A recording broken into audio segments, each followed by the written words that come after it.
tyrannical,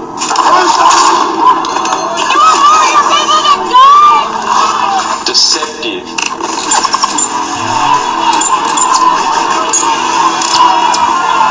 dystopian,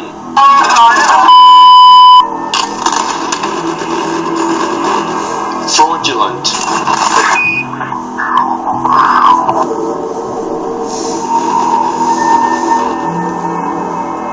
factual,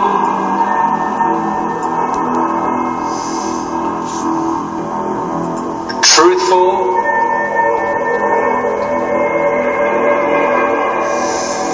direct knowledge,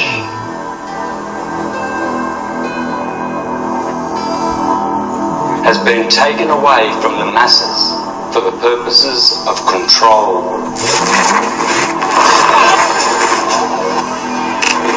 But enough is enough, dear friends.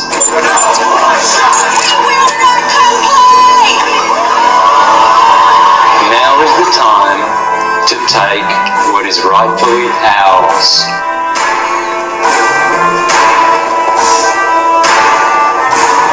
Welcome to the Syncretism Society Virtual Academy.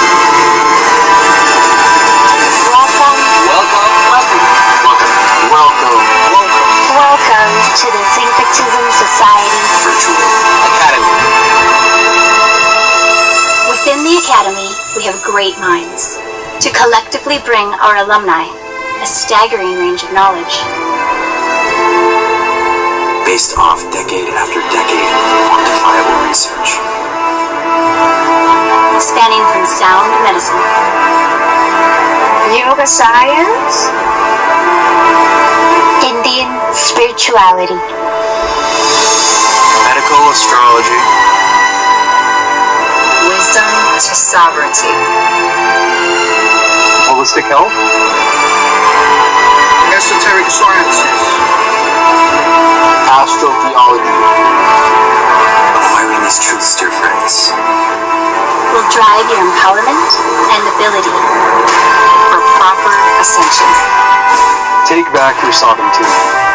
Take back your knowledge. Take back your freedom. Join us, the Syncretism Society Virtual Academy.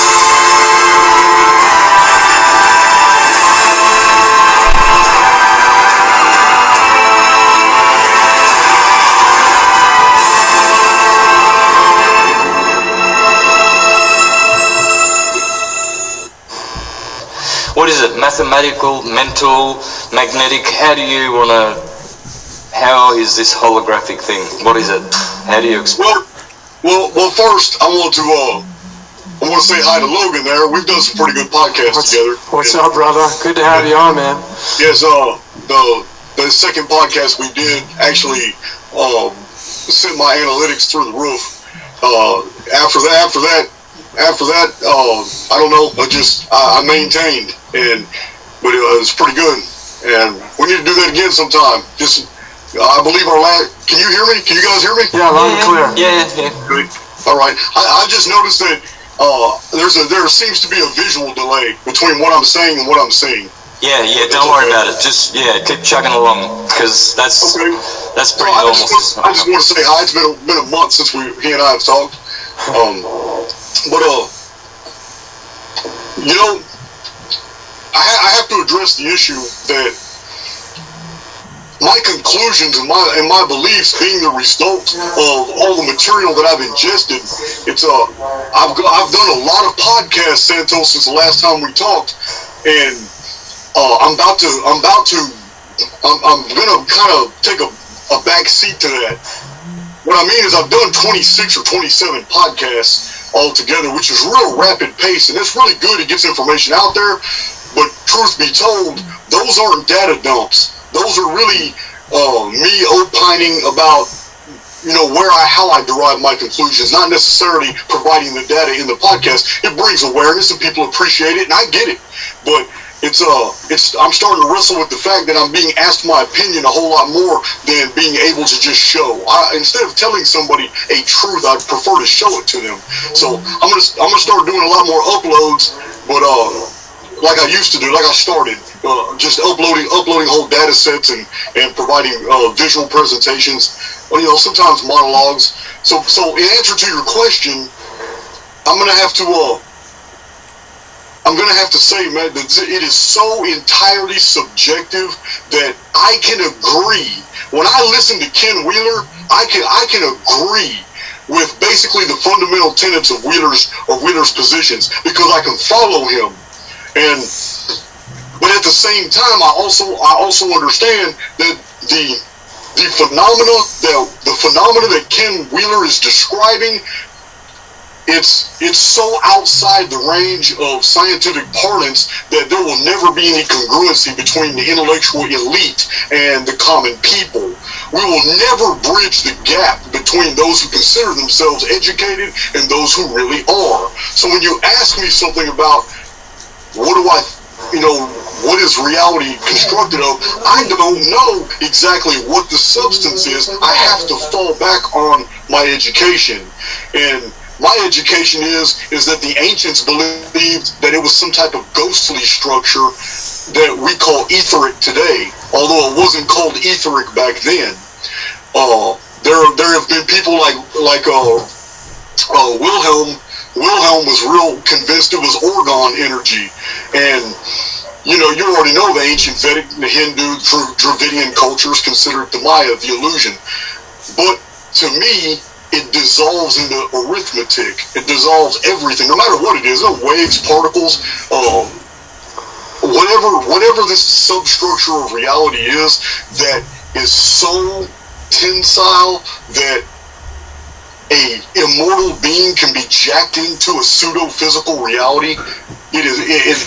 To be that, it's going to be beyond anything Santos or Logan or Jason Brashears could ever truly grasp. We can only describe it in images, similes, parables. We can only give associations. We can never give any concrete data at it. Although I'm going to admit, I'm going to defer to the intelligence of Ken Wheeler. Although I've never communicated with the man, never talked. I've watched about 9 of his videos now. I will be very brutally honest. I do not like his delivery, but I am very, very impressed with his logic. I will admit firsthand, Ken Wheeler is far more intelligent than I am. If that man was able to communicate like we do, instead of just doing data dumps with every sentence, there would be nobody in the world that could stand against that man, any thesis that he promoted. I'm very impressed with Mr. Wheeler, but even Ken Wheeler has problems trying to elucidate on the structuring of reality, and this is because we're all in this together. Every single one of us being an immortal soul, having our own informed field trapped within a second subjective reality that I call the collective. This is the problem. From inside a bubble, we think our vision is clear, but it is not. It is still distorted when we try to look beyond the bubble. This is the problem we're always going to have from trying to research an environment that we're immersed within. We'll never be able to see it objectively. Every single filter is subjective, and this is a problem. So, in answering your question, I'm going to have to say everything dissolves to arithmetic and mathematics. No matter what the phenomena is, there is some type of arithmetic that will attach to it. And this, to me, is the simulacrum. And I'm a good old country boy, and I don't think I could ever pronounce it any other way, my brother.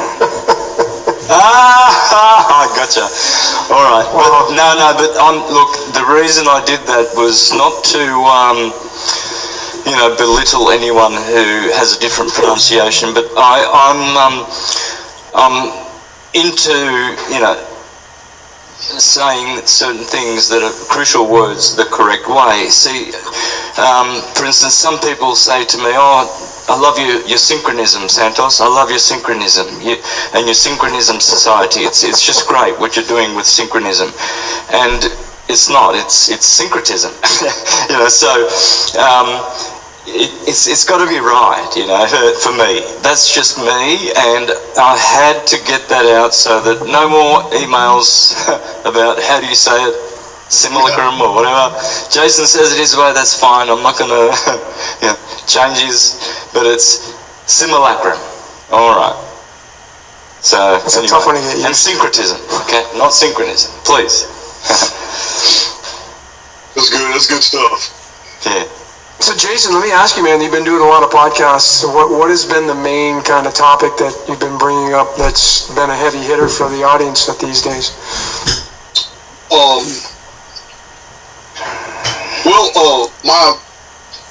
That's a pretty good question, because really these podcasts have taken a direction that I never intended on going. I'm not a self-help guru. I'm not even qualified. I don't even have the history to be considered somebody. I just don't understand. Don't get me wrong. I come from a criminal background. I come from a very criminal background. I've got sins to pay for, and I make no apologies for that. Believe me, I'm free now. I have my voting rights restored. I'm no longer on parole. I got all my rights back. But make no mistake, I have a lot to make up for in this life, and maybe that's why I'm so giving now, because I am. I give away free things every single day, but I never intended on anyone looking at me as a role model. This was never my intent. I have a message. My message is about the Phoenix. My message is about what is going to happen 18 years from now.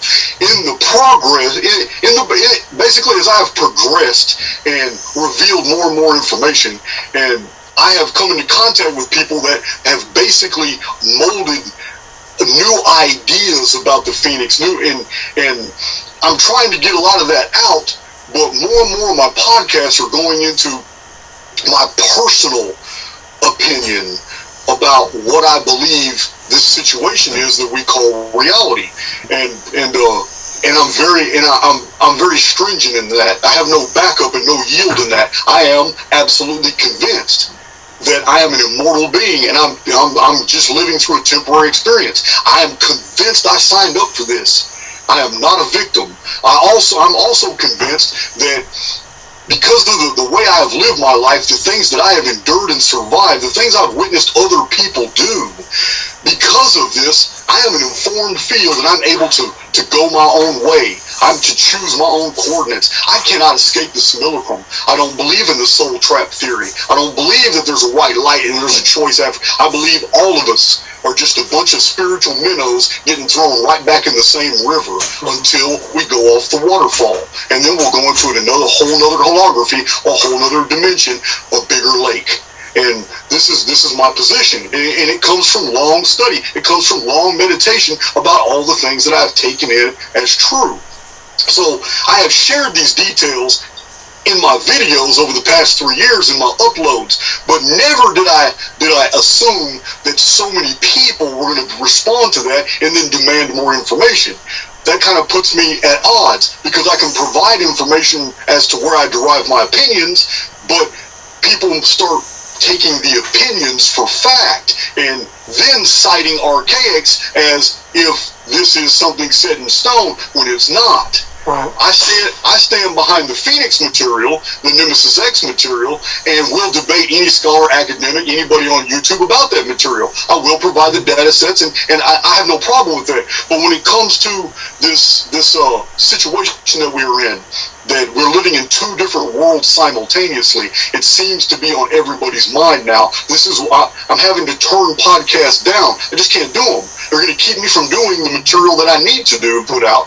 So I hope that answered your question. Let's talk and dive into that, what you had said about we're minnows in this pond and we're looking for another waterfall. Can you kind of describe what that means to the audience that's listening? Okay, I believe that the simulacrum, did I say it right, simulacrum? Because to me it sounds like I live even further in the hills with them boys back there. Just keep doing it. Just keep saying the way you want to say it, because we're just going to keep moving along. I see Santos over there snickering. He's the language guy, so of course he's going to be on top of that. But anyway, go ahead. You're going to get people calling me a redneck if you try to change the way I say. We love you anyway, brother. Just keep rolling. Okay. The simulacrum to me is a construct that was originally built. It is a confluence. It is where biospheres can be brought up and taken down without the occupants being harmed. They can flow from one biosphere into another one. The reason they can do this is because those those immortal souls are trapped inside avatars that have fantastically ancient and sophisticated DNA. DNA is far older than our world. It comes from somewhere else. It has been experimented on, it has been changed, it has been altered, it has been developed in many other simulacrums. It didn't start here. This is why we have so many anomalous ancient historical accounts of the sudden appearance of entire cultures, entire races, that there's absolutely not a shred of evidence those people existed the year before. These biospheres were experimented with. Whole populations were removed, whole populations were put in. Vapor canopy techniques survived for a while, volcanism survived, desert worlds, temperate. Like right now we're in a temperate biosphere.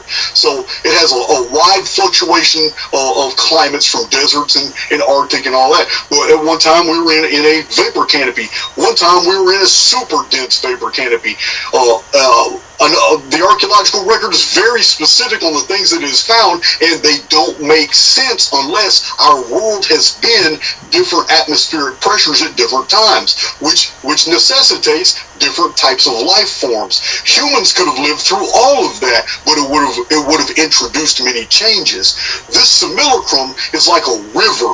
We can call it the flowing of time, but it's like a river, and you have all these eternal immortals that are stuck in it. And in order for them to feel, hear, see, taste, touch, and perceive a construct around them, they have to be jacked into these avatars through something that is so sophisticated that it can actually bridge the soul with the psyche.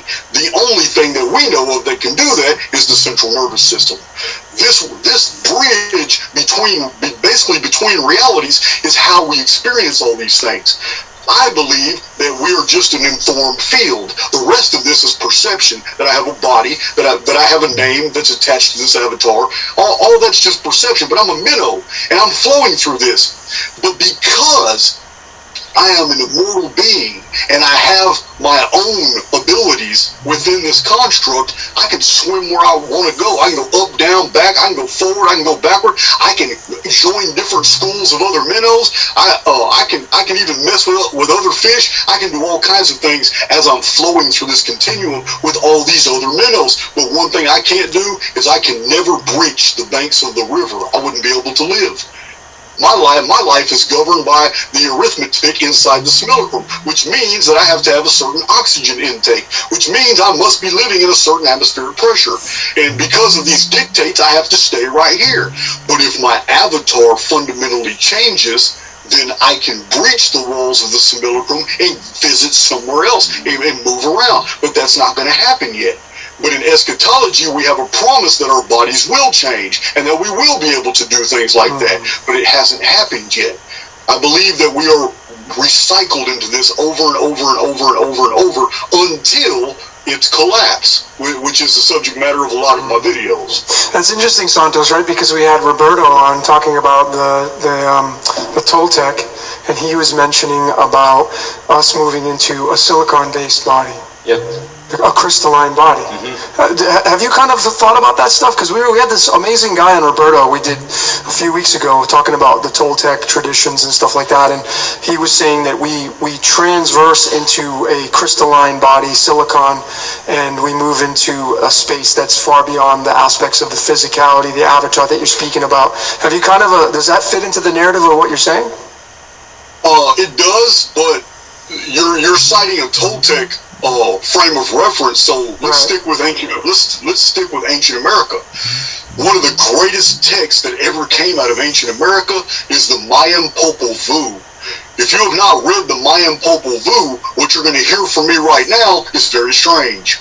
But there it is documented very, very specifically in this ancient Mayan codex that when the gods created different races, they created them out of different materials because they wanted each race to survive the world that was in. But things were happening in this world. It was chaotic, and certain races couldn't survive, so they created new ones. In some of those new ones, they wanted those humans built out of various different materials to serve them, but they wouldn't. So they remade them again. The final product was the weakest. This is the story in the Mayan Popol Vuh. Interesting. Wow. Have you read touched into that? Yeah, I've read a little bit. Of course you have. You've read every damn thing. Yeah, for sure. So sweet. I mean, it really makes you wonder. During the times of De Soto and Cortez, Magellan, it really makes you wonder, because we know we have historical records of book burnings when they took Mayan codexes, they took Toltec and Aztec records, and they spent years, the Roman Catholic agents, the Jesuits, they spent years destroying all this knowledge. We only have 5 Mayan codexes surviving today. Only 5. Only 4 of them are recognized by academia. So you can imagine all the knowledge about this that we lost. Yeah, for sure. Let's jump into the 138. I just want to, because I'm a numbers guy, and this 138, I've just been really researching the hell out of it. And we were talking last week, Santos and I, with William, with the Dance of the Zodiac. We were talking about some astrology, and through my research, the 12 and then the 13, the zodiac wheel, kind of the luminary bodies come down and become man or woman, and perhaps getting put down here as the fish, the minnows, as you said. But what's interesting about this 138, it's tied to that 57 the 7 and 5, because you said the zodiac can be observed not just 6 and 6, but it can be observed 7 on the top, 5 in the bottom, and then flip that in the 57. And in alchemy, the 57th element has a weight of 138. So it's tied right into astrology, which is tied to the Phoenix rising. And there has to be something with the luminary bodies above that are playing tribute to this. Well, you mentioned something on our second podcast that kind of went over my head until one of my subscribers had mentioned it in an email or a comment, and now it totally makes sense to me. But you had mentioned that 137.1 is the fine structure constant in physics. So because you said it was 137.1, and I looked it up, it is 137.1, but it doesn't make, to me, it just went in one ear and went out the other, because it wasn't anything I was familiar with. I don't see how 137.1 would be in any way connected to 138, but it is, because if you're dealing with a pattern, there is no such thing in physics as a pattern unless there is a break, because if there isn't a break, then you can't call it a pattern. It's a continuum. So 137.1 means we have a period that lasts for 138 units or durations, but 0.09% of that is the break. It's the small pause before the next unit begins. Yeah, well, I mean, from my research, all the numbers seem to be encroaching or bleeding into one another. So the 136 bleeds into the 137. They pair up. They kind of they come and become a pair. 137 can tie up with the 138.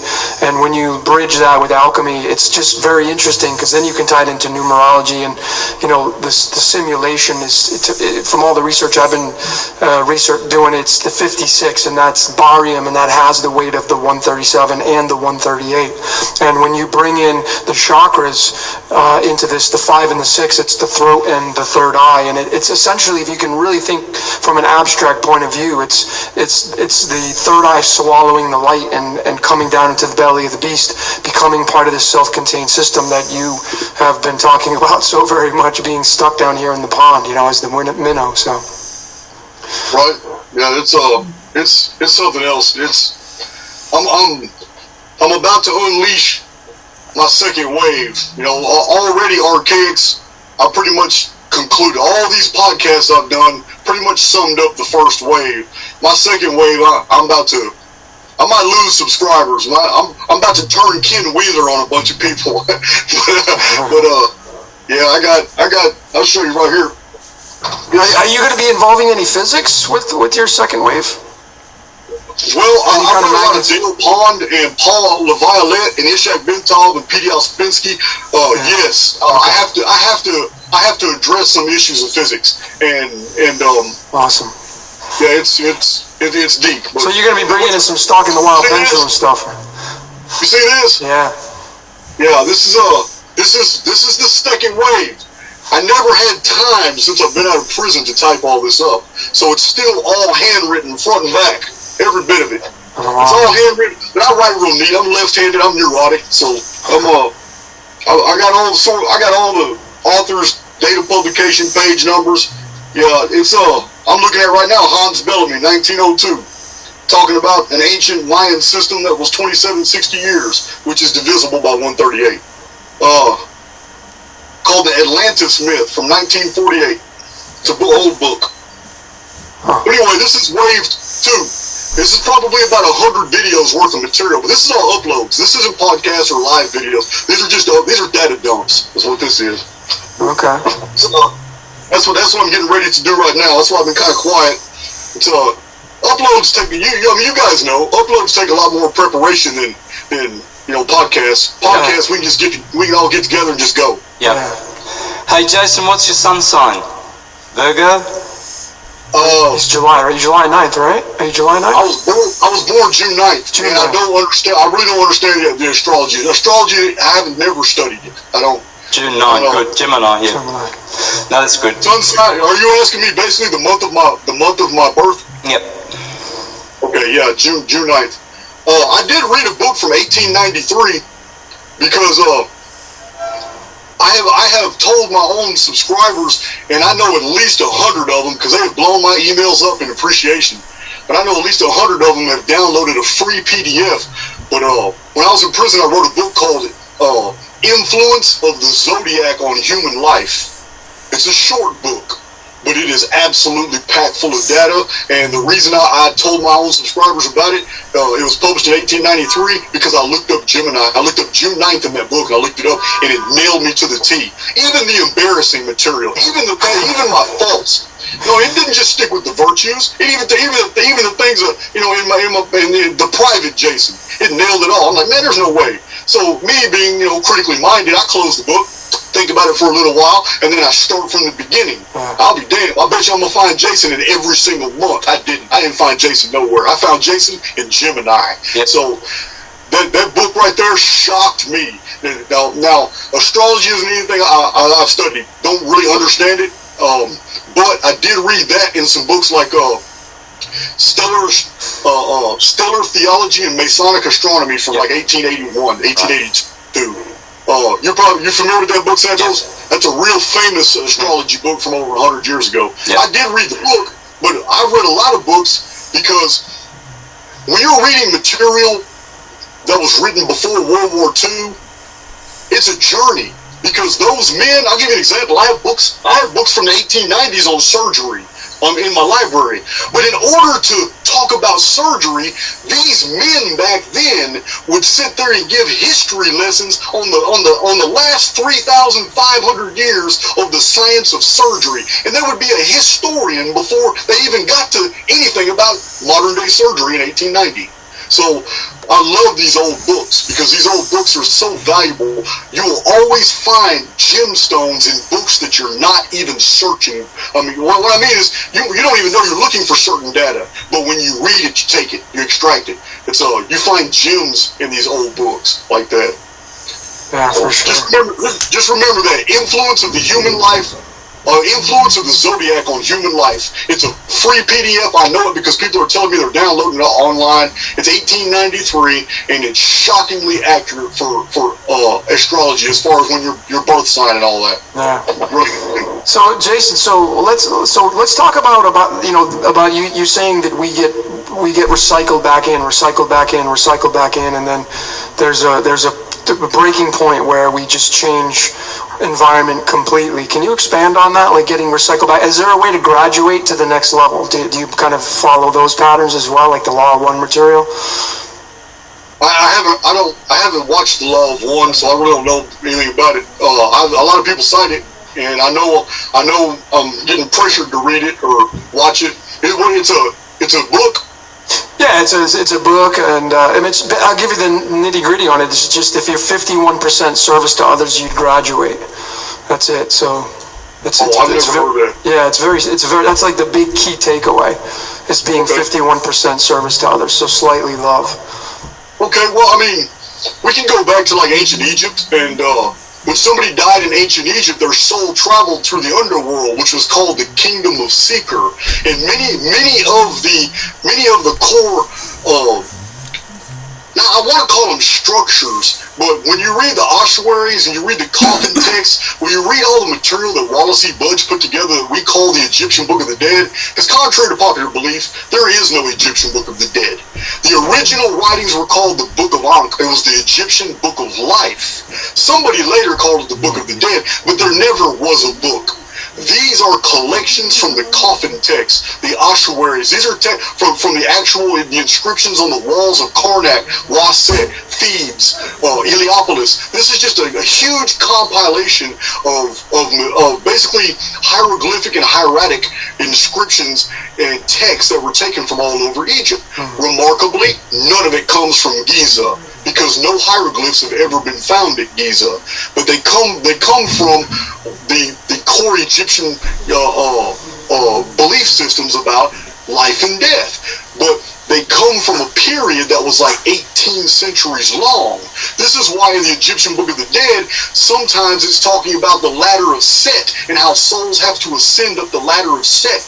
And at the right time of the year, when a certain star appears, a soul can ascend the ladder of Set and disappear into the star Sirius. Others had to travel through the Kingdom of Seeker. So when you die, you go through the Kingdom of Seeker, and it's like a maze down there, which reminds us of Menes, the first king of Egypt, man, in the labyrinth. Later on, remembered by the Greeks, King Minos in the Minotaur and in the labyrinth and all that. All this is described in the book of the Egyptian Book of the Dead. So when the soul travels through this maze and finally makes it to this area, he goes through different trials and talks to different statues, and Thoth records his life and all that. But in the end, he has to pass through the gate of Rostal. And to pass through the gate of Rostal, the soul itself is weighed against the weight of a feather. And this is the Egyptian concept. But they're not the only ones. The more we study what the afterlife practices and beliefs are about civilizations all around the world, the more we come into contact with the idea that no one knew a single thing what they were talking about. There is no comportment. You just compare all the different cultures and all the texts about death and what happens after death, and there's no congruency in the ancient world what people believed life after death was. Even in the Judaic faith, they had changed their mind over centuries, created things like purgatory and then Sheol. Then Sheol had to have multiple layers of Sheol. They couldn't figure out. It was always creative license. Don't know anything about death. My own personal view about death is entirely my opinion. The reason it's my opinion is because I have given long thought about our predicament and about the history, putting it in the context of the history of the world, this situation that we find ourselves in. And I am convinced that we have an oversoul that is a benefactor and that is looking out for our best interest, and that we have absolutely nothing to fear anymore. But being in an environment that causes fear, negative default programming, this thing I call AIX, Artificial Intelligence X, is actually promoting our growth. The more we ignore it, the more mature we get, the more positive experiences, the more we can come in and vibrate on the same frequency of other people that have these positive experiences. But in order to build an entire artificial world and then populate it with immortal beings that are convinced it's not artificial, what's the purpose unless they're there to grow, mature, and develop the only thing that makes them unique? Because we all have bodies, we all have opinions, and we can all acquire knowledge. None of that makes us unique. We all have pasts, and we share pasts with many people. I wasn't in prison by myself. There was a whole lot of people who had the same past I had. And there's a lot of people who are now promoting content on YouTube. So I'm a member of that group now. There's a lot of people doing that. My point is, what's the point unless we're living multiple life sims and we're taking from each one as we go through these life sims? Because it doesn't make any sense from the perspective of an immortal being that has something he or she cares for, which is immortal offspring. Those immortal offspring are going through all these trials and tribulations. We call it life. As we go through them, we're really in no danger. If I get on my motorcycle after this podcast and I hit these country roads and I just don't pay attention to a turn, knowing I go around that turn at 73 miles an hour every time I take it, but I don't pay attention and a gravel truck just laid a whole bunch of gravel on there. Okay, I'm dead.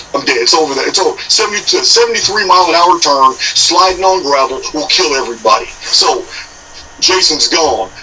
I'm coming right back. That is 100% my belief. I'm coming back, and I'm going to enter in my next avatar at the exact plateau that I was vibrating at. Where my soul was when I exit is where I enter in my next life. This is why there is so much variation in the human species. This is why there's so much variation in babies and in infants and in infantile development and toddler development.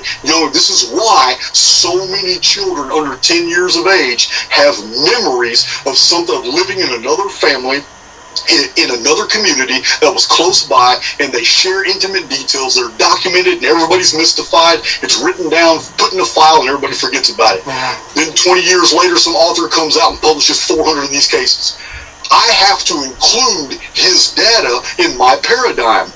I can't exclude that. You spent your whole life documenting all that. I accept it as true. Therefore, if it happens to one, it must be happening to all. Yeah, it must be. Santos, have you ever had recollections like of another life when you were younger? Do you think about it? No, you didn't? Not at all. But I feel connected. I just feel connected. Well, yeah, hello. Of course you do. Yeah, you're a rare gem. Yeah. Let me expand on that too, Logan, Santos. Just like we're living all these life sims and we have a memory wipe in between them, that memory wipe is necessary because it would give somebody undue power if they were to actually remember everything from the past life. They have unfair advantages now. So when all this is over with, I believe Logan, Santos, Jason, I believe we will remember everything. We will remember when we were on a slave galley in ancient Carthage and the Romans attacked and we thought they were going to rescue us, and instead they sunk the ship and we went down to the bottom of the Mediterranean. We're going to remember that, but we're going to remember it fondly. We're going to remember all of them. Been in a dungeon. I was in prison.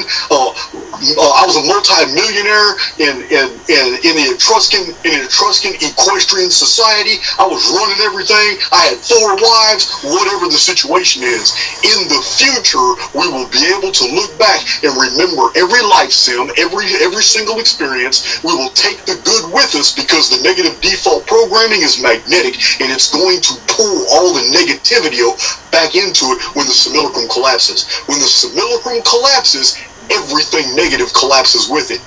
The only thing that's actually going to experience an exodus is everything vibrating on a certain frequency. So when this simulacrum collapses, you have the Phoenix event. These two are tied together, correct? They're tied. They're inextricable. They're inextricable. Whatever the Phoenix phenomenon is, a weapon, a search and destroy, whatever it is, it is 100% tied to the collapse of the simulacrum. It is. Yeah. Have you been researching it, Santos, a little bit, like on the astrology wheel? Because I find it tied to Scorpio and the eagle, the Phoenix and Scorpio in house number 8. It's interesting, Jason, because you're born on June 9th. That's the 8 of diamonds, and that's tied to Scorpio's house, which is tied to the Phoenix. It's kind of crazy. Have you researched that a little bit in astrology? No, not really.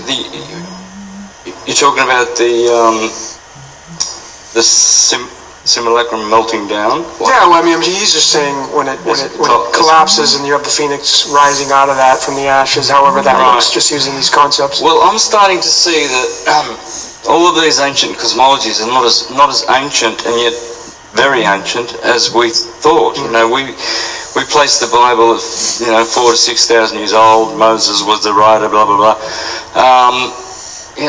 I think all of these Noah flood events and resets are happening every 138 years, and what happens is they just grab one of those timelines and just insert it wherever they want and make us believe, see, we believe that we're the only ones that have this great technology now, whereas there's plenty of photo evidence from Tartaria that they had way more advanced stuff just a couple hundred years ago. So yeah, it's the whole Tartarian thing is fascinating because I mean you're huge into it. You've done stuff with Campbell and I mean just the photographs of buggies with these amazing structures just they don't add up, and then a lot doesn't add up. They just don't add up. Let me interject on that real quick about Tartaria. I only have one Tartaria video, and my only focus was on my disagreement with Fomenko's chronology. All right? But when it comes to the Tartaria narrative about these old structures and civilizations that were more Well, hold on a second. If someone maybe... Oh, go ahead, Jason. Sorry. Okay. Well, when it comes to this situation, really, I have provided a lot of value, but no one in the Tartaria movement has really picked up on it. Let me explain. I have released 4 videos on 1902, and I'm going to have to release a 5th one. What happened in 1902 is absolute direct proof that sophisticated engineering, hydromancy, electrical engineering, all these were already existing before the historical narrative said that they were invented in 1901, 1902, and 1903. Now, many things came out in 1902 as I've documented. One of them, air conditioning, but which is something we take for granted today. But then flight, orbital and wearable flight, then the assembly for automobiles. But I have a list now of over 80 different innovations that changed the world that came out of that time period. But I don't believe they came out at that time period. That's the subject matter of my video. They didn't just appear. They were unleashed as soon as the elite realized this isn't the big one. They're waiting for a big Phoenix event. They know from 1764, when Hoffman saw it in his telescope, what the timeline is. They know from the red mud and red rain fallout that happened all over the world in 1902 that it was the Phoenix year. But when there were no significant cataclysms and disasters, and only 30,000 people were incinerated by Mount Pelée in the French Caribbean, they were ecstatic. They came back up to the surface in 1902, unleashed over 200 companies and 80-something inventions that supposedly changed the world. But they didn't. All that had been kept underground. And it had to have been kept underground from a previous civilization for which our history books are not telling us about. Yep, spot on. Yeah, I like that. Summed up right to a T. That's it. It all goes. So why do you think? I mean, obviously we can speculate on why, like, the Phoenix event happens, and why this technology is kept. Would you say, and Santos, I'd like your input on this too as well, because you're big into the Tartaria. Would you say that they don't release this information that's kept underground while this Phoenix event happens because it would be detrimental to society? Or do you think it gives them an advantage? Who knows? Because you see, this Enki Enlil construct, this demiurge, he's kind of demented himself. He's both Jesus and Satan, Lucifer and Jesus at the same time. And so that's the way the dyad, not the monad, the dyad functions. So this construct, the end of the age is the end of the use by date, that entity has been given, dominion over the earth. So it fractions into other entities as well that do the bidding of the main demiurge, but it's a mental. It's a mental, mathematical, sonoluminescent, holographic, atomic frequency world. So, hey, your description is as good as mine. It's no doubt. Hey, I have to tell you guys, I have 2 different emails from 2 different subscribers that have come up with an idea that actually floored me. And they don't know each other. They have no idea that they're coming up with the same thing. But I resonated with it so much. It was on my mind the first time I read it. Today, about 3 hours ago, I'm going through my emails, trying to catch up on them. I got a bunch I haven't answered. So I'm looking at these emails, and somebody else in totally different way described the same thing and asked me, do you think it's possible that this is what you're describing? Do you guys want to hear what this is? It's profound. It's profound. I'm all ears. Listen, these 2 people said, what if the mainstream media, which is controlled by the elite, are pushing all these basically real twisted and base, all the negative stuff that they push, everything that would promote anything that's not natural, the media is basically trying to twist and contort society, break up the family unit, get everybody vibrating on a negative frequency, do all this stuff because the elite know that the Phoenix is truly a search and destroy weapon that only targets a certain frequency. Therefore, which is something I already promote. But there they added this. The media's job is to spread out the target so they can hide better. The more people, like almost as if one of them suggested, perhaps it's a certain percentage. There's a governor attached, because you already described it, Jason, that it acts like it's technology, not natural phenomena. It acts with discretion, not like a natural body. So, having said that, Jason, what do you think about? It has a governor attached to it, meaning it's not allowed to do a systemic reset. It's not allowed to kill a certain amount of avatars. It has a set number. It has to stop. So the elite, knowing this, right before the next one, they do everything they can to get everybody vibrating in fear mode, because the Phoenix will exhaust itself, because it's not an infinite power supply, but it will exhaust itself in its hunter-killer mode as soon as it targets on those frequencies, just like Lot's wife. Because that's what I believe Phoenix does. It targets frequency. Yeah. This is why we have so many historical stories of people who survived. And those people always had a common denominator. They were either a prophet, they were either holy, they were a holy man's family, they were somebody was in the middle of praying. The common denominator is they just weren't vibrating on that frequency. They weren't running from the Phoenix, and they weren't harmed. So this is what I'm going through right now. These 2 people have really opened my because it makes sense. Because we can't make sense of the media today, this explanation actually makes sense. There's nothing that's supposed to make sense in the media today. It's all about fear vibration, fear porn. Get those people confused, because confusion promotes fear. Get them hating each other, because hate also promotes fear. Hey, invoke every single racial animus you can, because that's the #1 thing that promotes fear. So this is This is what I've been cogitating over all day long ever since I read this second email. No, it follows everything that you've been saying, and myself personally and my subscriber, a lot of people that follow what I've been promoting as well.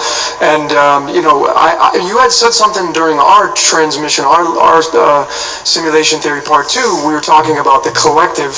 The mainstream, if you want to call it that, and that construct, that archetype, and there are so many people that are just giving their power to this and just feeding it, and essentially it's like this. The architect, the archetype is a vampire essentially that just sucks your energy, and the majority of people on the world stage, they're interested in the dirty laundry. I mean, I can go to my channel and dump a video out, and the videos that get that really get a lot of views are really heavily tied to dirty laundry. But as soon as I put something out that's kind of more on the love side, it doesn't get any appeal. It has no luster. So you can see the drive in people's energy and what the people love their dirty laundry, and they'll go after it, and they're so interested in the garbage in the mainstream. And when I see people's comments, like if someone's commenting on politics, you're watching politics.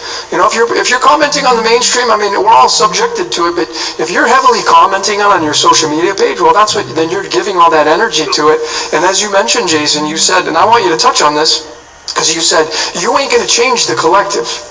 And if you want to get out of that, you got to distance yourself from the collective, and you got to essentially, going back to Santos' stuff, you got to be your own tourist field. You got to stand alone, and literally, life's a solo journey, right? But you got to really take back your power and become that powerful tourist field that you are, right, Santos? Yep. Yeah, I'm in full agreement. Everything is about frequency, and if somebody is not vibrating on your frequency, you're never going to convince them with an intellectual exercise, any type of data dump. There is nothing that person will ever accept from you if y'all aren't vibrating on the same frequency. And there can be all kinds of reasons you're not in resonance. But it's not your duty to find out why other people don't get along with you, why other people don't agree with you, or why other people don't like you. If somebody is in dissonance with you, then it's just you stay away, because they're not going to pursue you. After a while they're gonna leave you alone. It's the whole collective vibrating on base, negative, visceral frequencies. It's easy to tap into that. It's easy because there is a substrate to our holography. I call it negative default programming. The reason it's there, it's always there, because the easy way out at all times is violence, is anger, is being mouthy. All the negative character traits are far more easy than the positive ones. Mm-hmm. And because of that, I know. Because it's not equally balanced, because it's not easier to go out of your way to help somebody than it is to hurt them. Dude, I'm talking about verbally, I'm talking about physically, everywhere. Negativity seems to be promoted just in the air. It's in the thought field. And you have to fight against that negativity. That negative default programming, when you wake up in the morning, that's when you're spiritually heightened, and that is basically going to decide the reality tunnels you're going to experience that day. What you do in that first hour when you wake up. If you've had good sleep, you've had bad sleep, you're going to be in negative default mode all day. But when you get up and you've had good sleep, that first hour is basically going to mold the arithmetic of the rest of your day. It's not going to have anything to do with the day after that. There is nothing that you can do today that truly affects tomorrow, because there is a gap between those two realities. That gap is when you're being basically invaded. When you go into REM sleep, when you're in a deep sleep, you are not you anymore. You are absolutely divorced of your avatar, and your avatar has a brain that has memory banks of all the different things that you were thinking and doing, and that is the only time artificial intelligence can go in and try to figure out your next moves, what you're doing, what you're about, and stuff like that. When you wake up in the morning, you're back in your avatar, you're fresh, it's a clean state. Every single moment is pregnant with possibilities in that first hour or so. But if you start off that day negative, 99.9% of the time, every single event that happens to you for the rest of the day will be negative. Mm-hmm. Yeah, we've got the power to break patterns, old habits, and self-sabotaging ways. They're cyclical, and they revisit us. It's like getting rid of a demon, exercising that demon. So, yeah, we've got to catch ourselves when that happens in the morning. First thoughts should be beautiful and pure, and you set the tone for the rest of the day. Absolutely. There's no mistake about this. It should be something ritualistic, ceremonial that we do every day. Alright guys, look, we're at the top of the hour, so I see there's a lot of people join the Zoom call, and all of you viewers and listeners, there's nearly 500 people watching now live. That's just pretty incredible, man. Anyway, you guys, you can jump on in the Zoom link and fire some questions away to Jason. So if you want to put your hand up, I'll look out for it and let you on. Jason, I have a question before someone comes on. What do you think about, because I had this kind of postulation of we're inside of a dream. The cosmos essentially is lucid dreaming. Have you kind of brought this into any of the research? I know that it's very abstract and not really kind of historical, but what about lucid dreaming in your research? Did you catch that? Hey, Jason, Jason, did you hear that question? I don't think he's. What happened? I don't know. You're muted, brother. You're muted. You gotta unmute yourself, Jason. Right. There you go. Hey, can you hear me now? Yeah, loud and clear. Did you get my question? Yeah, I heard your question. I tried to answer it, but apparently y'all couldn't hear me. Yeah. Okay. Go ahead. So, what do you think about that? Okay. I have admitted in one of my videos over a year and a half ago, I don't dream anymore, and I don't know why, and I'm not worried about it. I really don't care. But I did have the type of experience you're talking about 3 times in my life. I was a child, and I did have the exact same dream 3 times in my life. The last time I was probably 21, I was 17, and probably 11 or 12. But it was a pretty harrowing, apocalyptic type dream. And I go into a lot of detail about it. But since I was 20 or 21, the last time I had that dream, I just don't dream. When I go to sleep, I just wake up. It's over with. Do you get a lot of sleep? Yeah, I sleep good. I'm healthy, fit. I'm not an insomniac. All that coffee you get through? Listen, I've been drinking coffee for so many years. I know. Yeah, you're immune to it. That's funny. Right on. Alright, so it looks like we had Brandon unmute himself. Looks like he wants to jump in with a question there. Brandon, jump back on, brother. You need to unmute. There we go. Yeah. Hey guys, how you doing? Santos, I just want to say, love you. You're the one who put me onto the true nature of this realm, or what it could be years ago. So love you. And Jason, I wanted to say, well, both Jasons, love you guys. Syncretism Society-Archaix, I just wanted to say I've been a big fan recently, probably the past month or so. I've dove in really deeply. And my question to you would be, if you had one message that you were trying to get out to humanity, with all your information it's great, but something that we can distill down to one simple message for people for the future, what do you think it would be? Oh, quit worrying about it. It's already been won. I love it. It's already been won? Yeah, that's what he said, yeah. Yeah, and I totally grasped that. I actually wrote a book at the end of 2020 into 2021, and the last chapter was entitled We Won. And it has nothing to do with your material or anything at all, but I arrived at that conclusion because I saw a bunch of people and how they were living and how they were reacting to fear. Not all the people in society, but I saw a core group of people. A lot of them were Owen Benjamin fans. I'm not sure if you're familiar with him. He's a comedian. Yep. I don't agree with everything he says, but I love the guy. And I saw even his community and what they were doing in their response, and they had no despair and no fear. And that led me to believe, I'm like, well, if they're going to have children that they're going to teach this to, it's only going to multiply. And that means that basically in the future we already won. So we might as well act like it. It's kind of like they tell us in the Civil War that there was these battles that happened after they signed the Treaty of Appomattox, and these people didn't know, and they all just got in a field and LARPed. But it didn't matter who won, right? It didn't matter who won on either side because that war was already over. And I feel that that's how it is now. The war's already over. We should just act like we won, and we'll be there. So exactly, man. Yep. And that is every day when you wake up in the morning, just remember you've come for the right time, for the war, for truth. And we are not victims, we're victors. So thank you, Brandon. Thank you. I just want to shout out my website, morelawsmoreproblems.com. I have a show called The Oversharon Show. If you click on the Oversharon tab, check it out. It's me and my friend Sharon, and I'm a comedian, and she is awesome. So just check it out. Thank you guys so much. Thanks, Brandon. Lovely. All right. Who else we got there? Moto. We've got Linda, Bellissima. Anyone there want to jump in? Joel up the top. Hello, Joel. Hey, Joel, you gotta unmute yourself, brother. Unmute yourself.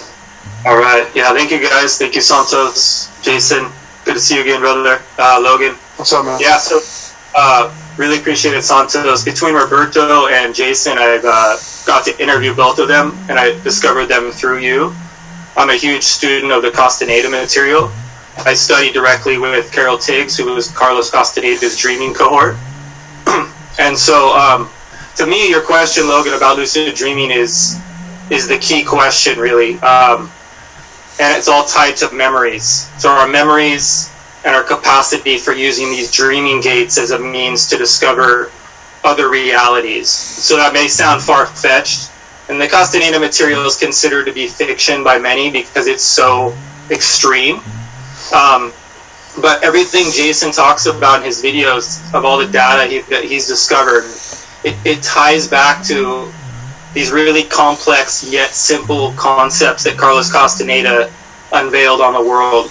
I've read his books over and over and over, and every time I read them, it's like I've never read them because they just keep unlocking.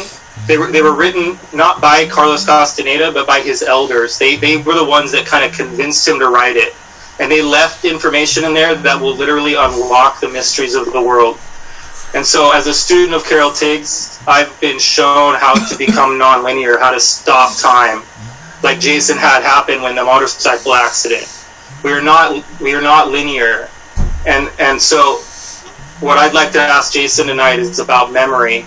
Toltecs and other people say that our life flashes before our eyes when we die. And I think that there's some importance or there's a lot of help in understanding why would that happen. And if our memories, if all of a sudden we have access to every memory, because a lot of us don't remember everything now, but when we die, supposedly it's like it all is available. And Toltecs say this is very significant. And I asked Roberto about it in the interview, and he doesn't study the Castaneda material as much as I had hoped, but he studied all this other stuff. And so even though Jason isn't offering Toltec knowledge, him and I are on the same page about so many different things. It just keeps blowing my mind how synced up the world is and how it's all sort of coming together. So I don't know if you could talk about that, Jason, what you've learned about when we die, that our life flashes before our eyes, and maybe why, and what's available. Is there a way to prepare for our death, knowing that our life flashes before our eyes? Thank you. Well, I don't know. Well, obviously, one, I haven't died, so I can't say with objectivity and answer that question. But what I can address is that because I believe that we live in a holographic field, in a hologram, the all is present in its parts. So where there is one small piece of information in a hologram, it also contains the blueprint for the all. This would apply to memory being holographic as well. This isn't me coming up with this. There are greater minds than I, and I've cited them before, like P.D. Ouspensky and Ishak Bentov and Paul LaViolette. These men, they believed in a holographic universe. They believed that memory obeyed these properties as well. Now, if you're truly an immortal being and you're suffering a parasite, which is what you are suffering. That parasite is a filtering system that science has told you is called the central nervous system. And it filters out the things that it doesn't want you to see, it doesn't want you to taste, it doesn't want you to hear, it doesn't want you to basically all five senses. It filters out all these sensory ranges, so you're left with only those that by which you interpret the world today. Well, this parasite also filters out all the information that you've ever come in contact with before. You can't access it readily. Your memory is still with you. You just don't have it. Just like your entire DNA structure is with you now. But any geneticist will tell you, you have a lot of latent genes, dormant genes, and you have genes that cannot even be identified. Entire palindromic gene sequences that they're calling junk DNA because they don't know what it is. But there's information in all of that, and because we live in a holographic medium where one single piece of information is, the all is present as well. So when you're pulled free of that parasite and you're no longer subject to all those filtering systems, you remember everything, you see everything. And because time is non-linear, it's all happening at the exact same time, which is an information overload to you because you're an immortal being. It's only information overload while you're jacked into the parasite. Yep. I hope that awesome. Totally, it's so helpful. It's very much what the Toltecs say is that there is a parasitic force that has figured out how to draw energy off of all of the torus fields of every human being. Not all living beings, but all the human beings. This force arrived a long time ago, and Toltecs has accepted it as a predicament that's almost unavoidable. We cannot break free of this parasitic force, and that the only opportunity we have is to recapitulate every memory of our life, which sounds such a daunting task.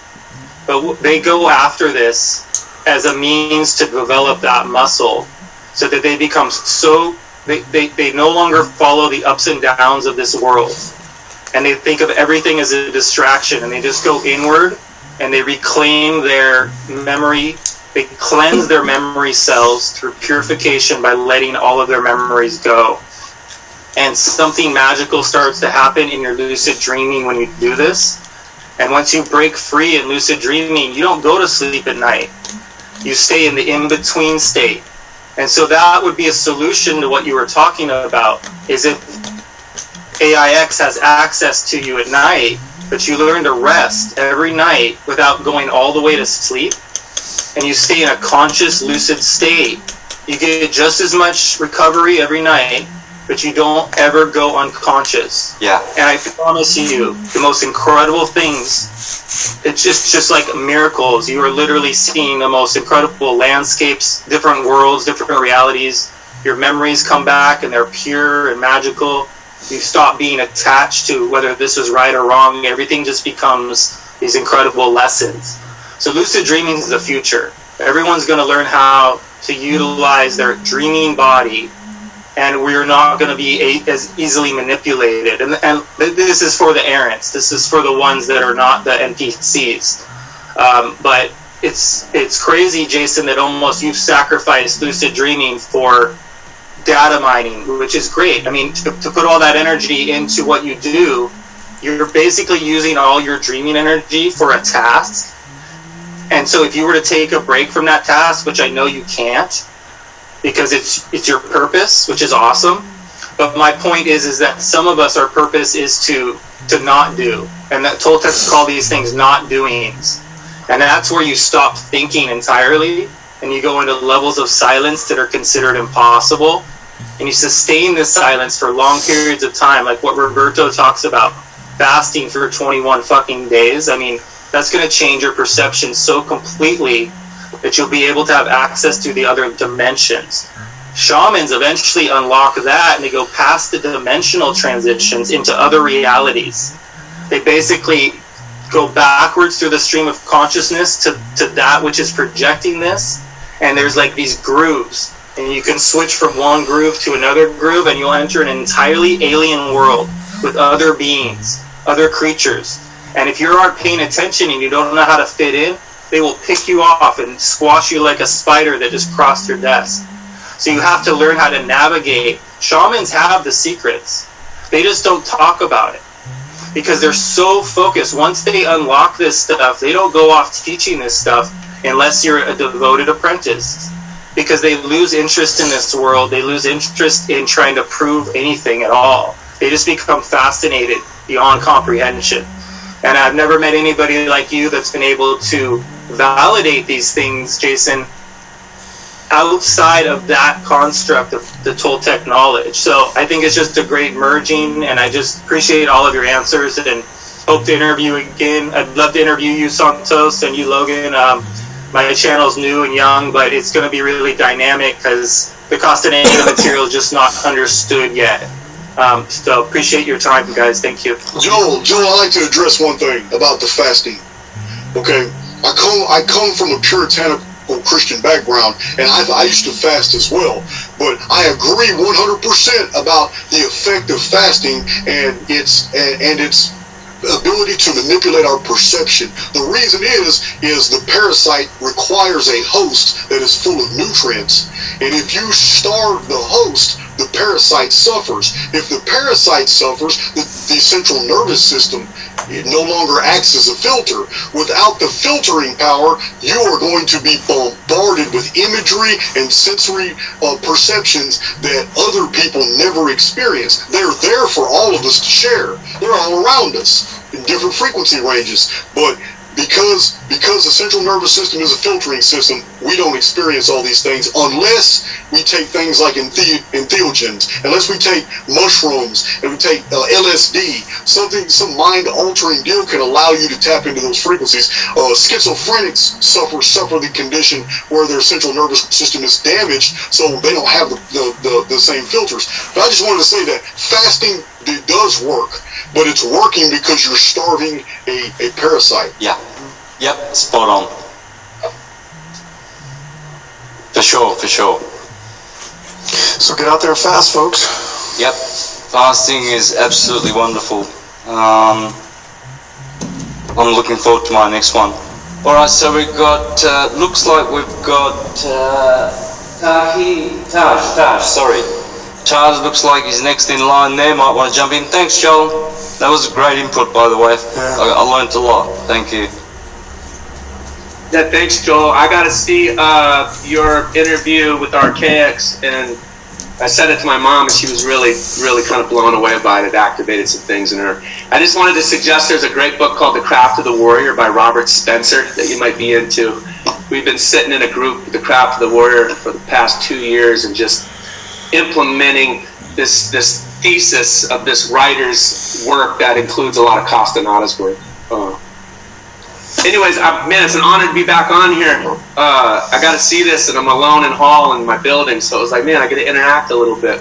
I'm really curious if that fasting just resonates. And when you talk about the central nervous system being basically attached to AIX, that makes so much sense, and just how much we are scattered in ourselves, fragmented in parts and pieces, activated nervous systems in this society, the capitalist society. It seems like the colonialists that are tied to the parasites that have been going on for centuries, if not thousands of years, have eradicated the shaman and eradicated the indigenous people because of this connection and demonized them in the aspect of religious eyes.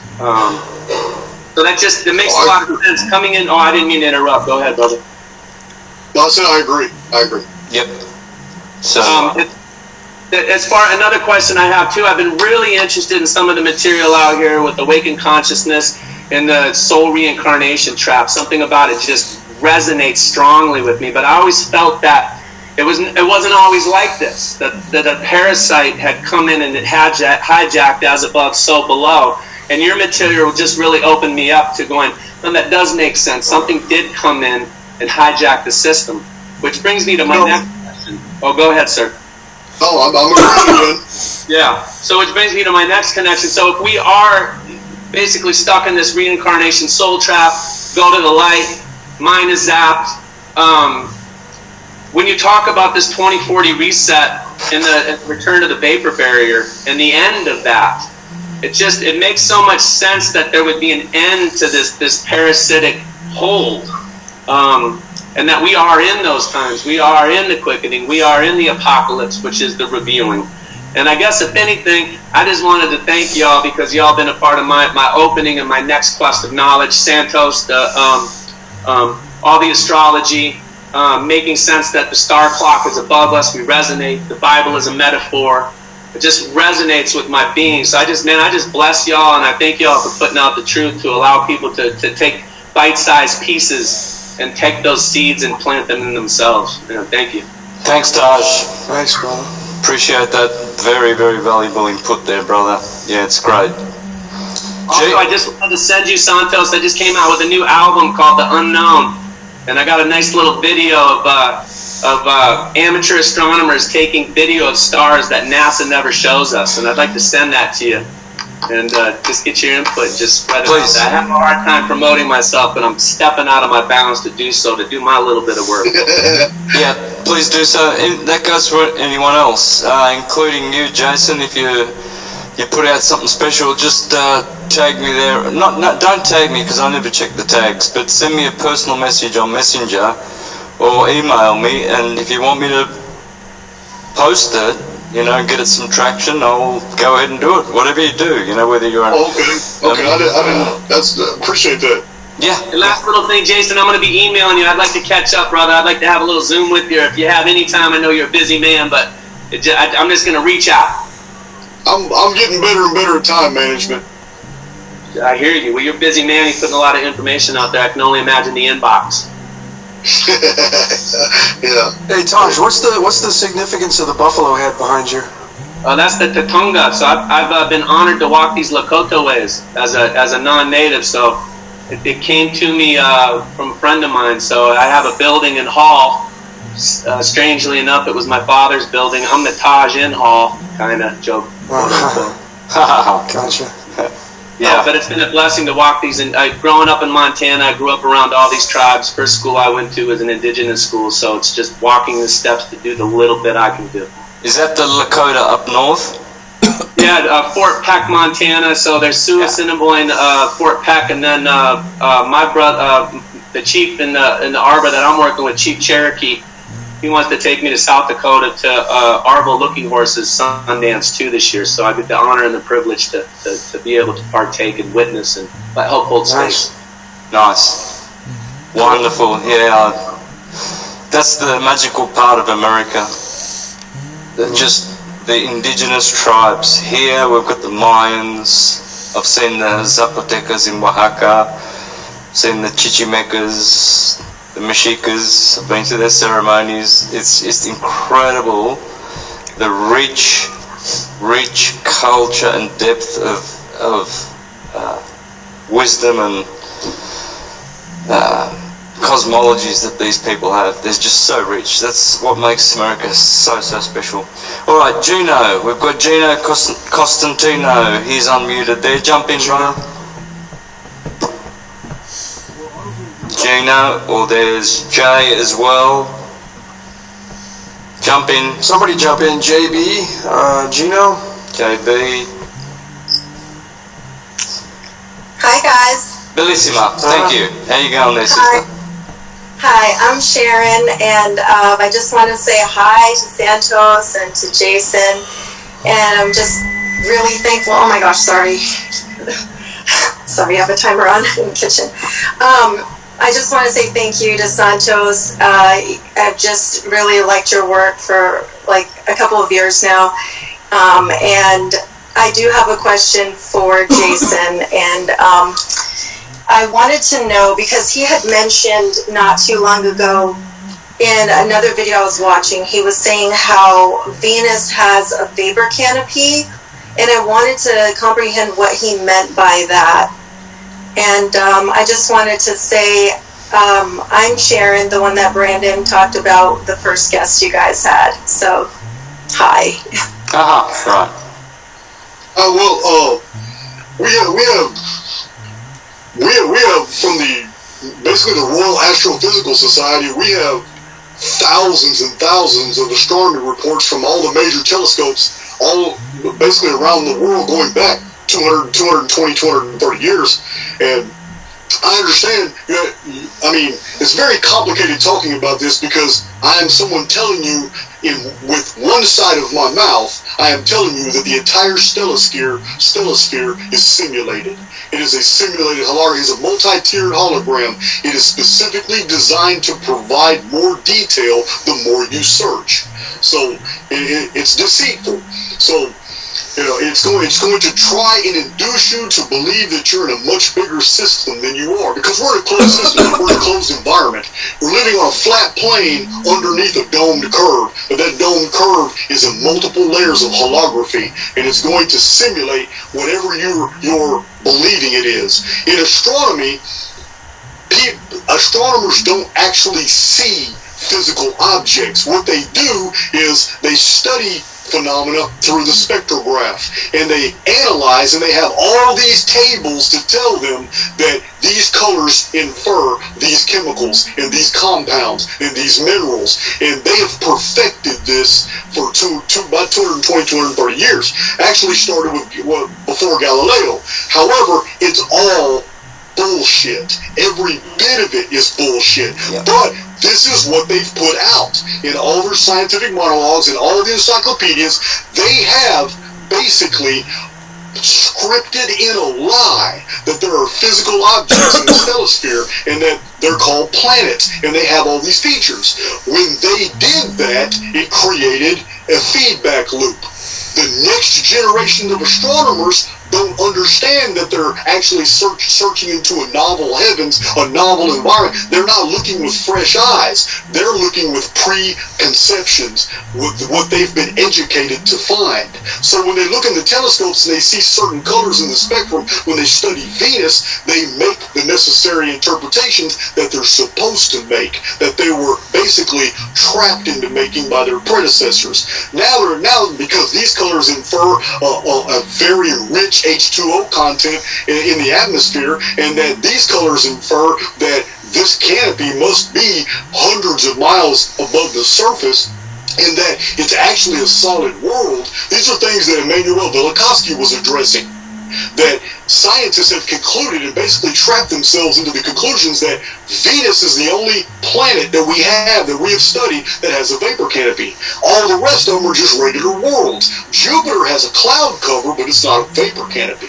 So these are the conclusions of scientists. These are not my conclusions, but their conclusions derive from the trap that was set by the very first astronomers who basically laid the foundations of astronomy down. All the other ones had to follow. What we're really looking at is a stellosphere that will produce whatever phenomena you earnestly search for. That's what you're really looking at in the sky. Thank you so much for answering that for me. And thanks, everybody.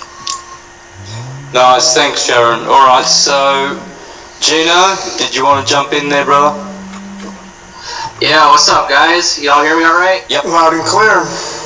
Awesome. What's up, Logan? Came on reading a couple weeks ago. What's up? What's up? What's up? Following you, Santos, since like 2010, so this is an honor.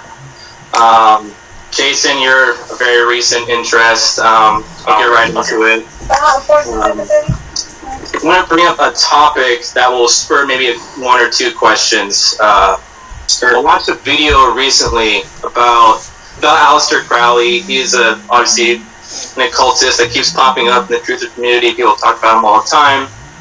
But he, at some point, was trying to summon, which was just new information to me, he was trying to summon an angel, and after going through the whole ritual, it was very arduous and all this stuff. He messed it up, and he made his famous house haunted. It's now burnt down.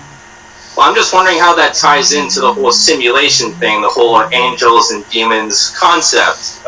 Was he trying to access the oversoul? Was he trying to access his higher self? Is an angel actually your higher self? And are demons like part of AIX or what have you? So yeah, take away from there. Well, I'll reiterate I do have a very extensive, long video about the origin of demons, but it's entirely from the perspective of simulation theory.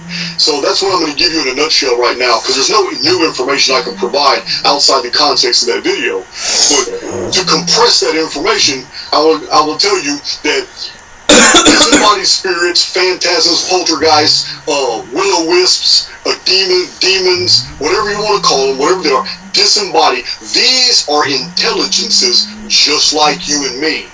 These intelligences have suffered the phenomenon of being completely ripped away from a central nervous system. They're stuck here. They are not recycling back into life sims. Someone on the outside of the construct has basically pulled the plug.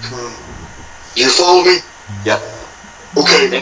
Yeah. Okay. These are victims. These, my perspective, this is all opinion now, but this is based off many things many conclusions that I've made over the years, things that I've accepted to be true.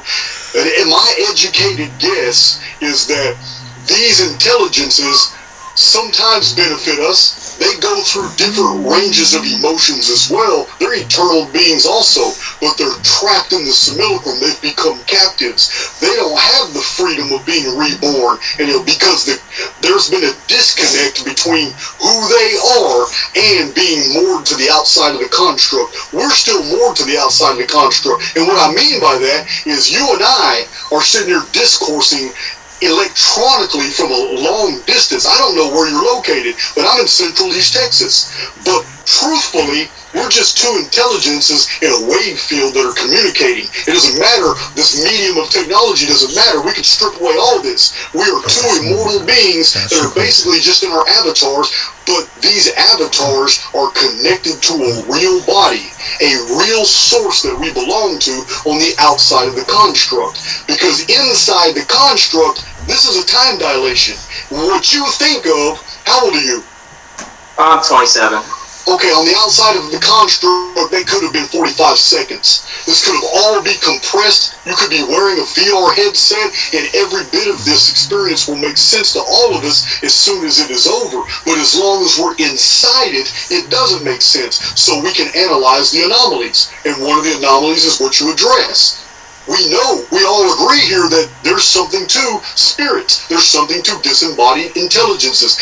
There's something to this. There's too much congruency around the world about the belief in this and too many personal experiences that people have. So we're all in agreement here that these things exist. Therefore, since they exist, this necessarily implies something went wrong.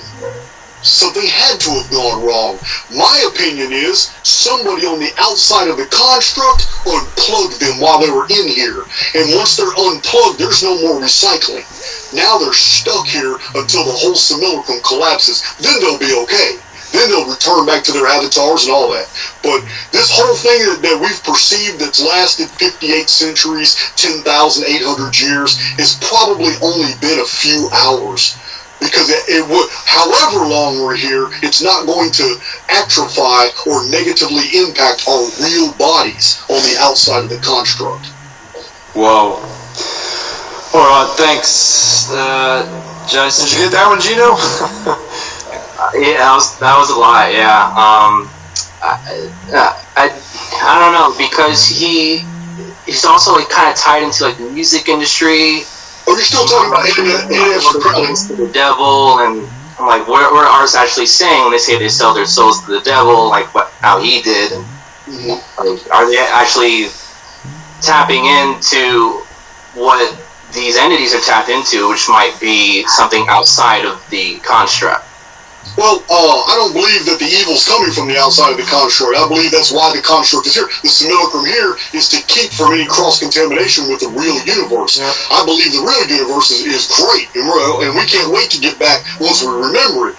But concerning Aleister Crowley and so many demons, wouldn't you be pissed off? Wouldn't you be full of rage if you realized that somebody who's just like you was messing around your physical body on the outside of the construct and just unplugged you when you volunteered to come in here, and now you're stuck in a ghost form, able to perceive everything around you and watch the flow and continuum of the events without real participation? You can't even be born into another baby. You're stuck in here. You're getting pissed. You're getting mad. And maybe there's a deliverance. Maybe there is a situation after you've been in that predicament for a long period of time that the smillicum will jack you back into a central nervous system. You're born into a baby. But I can imagine how pissed off I would be if I realized somebody had done that to me and basically trapped me here for a period of time. Okay. I mean, that's like getting a life sentence in prison, and then you have to finally accept that, right? And then you know some of those guys. You're like, okay, I'm here. This is my new home for the rest of my life. So now I'm going to accept that, and I'm going to make my home here. And that's exactly the concept that you're kind of putting out there with this. I'm totally in line with that. Yep. In both the description box and the comment section below, you will find my personal email. Ask me any questions. If you have video ideas, I'd like to hear them. And if you want to donate, all those buttons are accessible below. Playlists and everything you might need access to the gates to my websites.